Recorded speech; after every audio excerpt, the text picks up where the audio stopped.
আসসালামু আলাইকুম। সবাই কেমন আছেন? আশা করি সবাই ভালো আছেন। আলহামদুলিল্লাহ, আপনাদের দোয়ায় আমরাও ভালো আছি। কিন্তু অনেকেই ভালো নেই।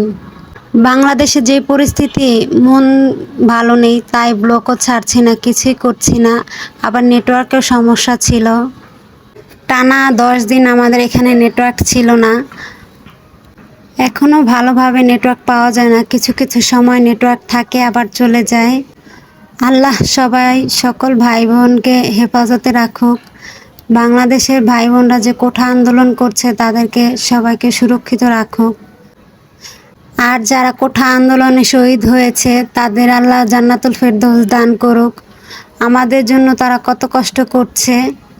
আপনার আমার সন্তানের কি হবে সেই ভাবনাই তাদের মাথায় ছিল। আর এত পড়ালেখা করে যদি একটা চাকরি না পায় তাহলে তারা কি করবে, সেই জন্য এই আন্দোলন করছিল। কিন্তু এত ভয়াবহ রূপ নেবে হয়তো তারাও জানতো না। আসলে এই দুনিয়া কিছুই না, ক্ষণিকের সময়। তারপরও মানুষ কেন এরকম করে বুঝি না। আমাদের প্রধানমন্ত্রী যদি সব কিছু বুঝে প্রথমে এইগুলি সব মেনে নিত তাহলে হয়তো আজ এরকম হতো না। কোনো মায়ের কোল খালি হতো না, কোনো বাবা মা তার সন্তান হারা হতো না। যাই হোক, আল্লাহ তারপর সকল ভাই বোনদের হেফাজতে রাখুক। আর আমাদের এখানে কমই সমস্যা হচ্ছে, বেশি সমস্যা হচ্ছে ঢাকার ভিতরে। এখনও ঢাকার ভিতরে সমস্যা হচ্ছে, গ্যাঞ্জাম হচ্ছে।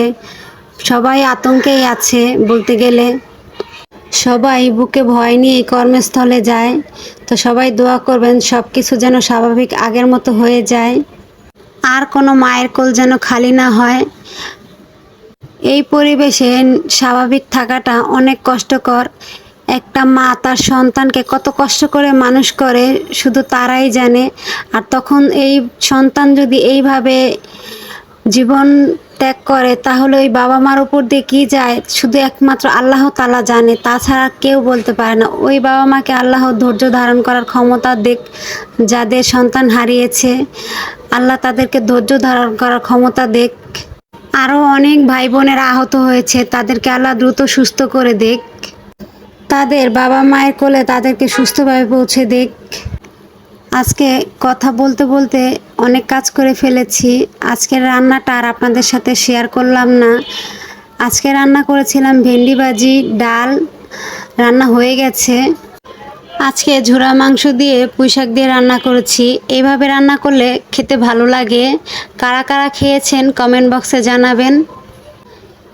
এটা রান্না করলেই রান্না শেষ। তো আমি রান্নার ফাঁকে ফাঁকে ফার্নিচারগুলো পুছে নিচ্ছি।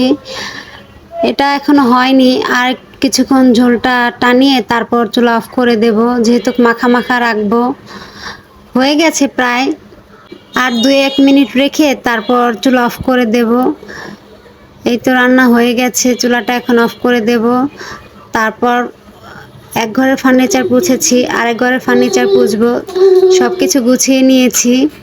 আমি হাউসওয়াইফ, আমার পক্ষে প্রতিদিন ব্লগ ছাড়া সম্ভব হয় না। আমার ছেলে মেয়ে সামলে তারপর আমার ঘরের কাজ করে তারপর আমাকে এডিট করতে হয়, ব্লগ করতে হয়, ভয়েস দিতে হয়।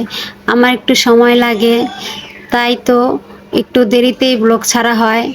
এই তো আমার ছেলে এই ঘরে খেলনা মনে হয় 10 বার নামায়, 10 বারই আমার উঠাতে হয়। সব কাজ গুছিয়ে নিয়েছি, খেলনাগুলো সব উঠিয়ে নিয়েছি। এখন ঘরটা ঝাড়ু দিয়ে দিচ্ছি। আপনাদের সাথে অনেক কথাই আজকে বলে ফেললাম। আজকের ভিডিওটা কেমন হয়েছে যদি ভালো লাগে অবশ্যই একটা লাইক করে দিবেন।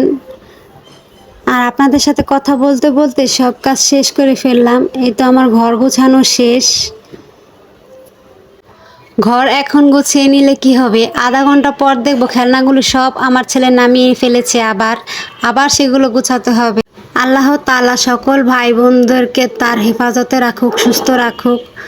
তো সবাই ভালো থাকবেন, সুস্থ থাকবেন। আল্লাহ হাফেজ।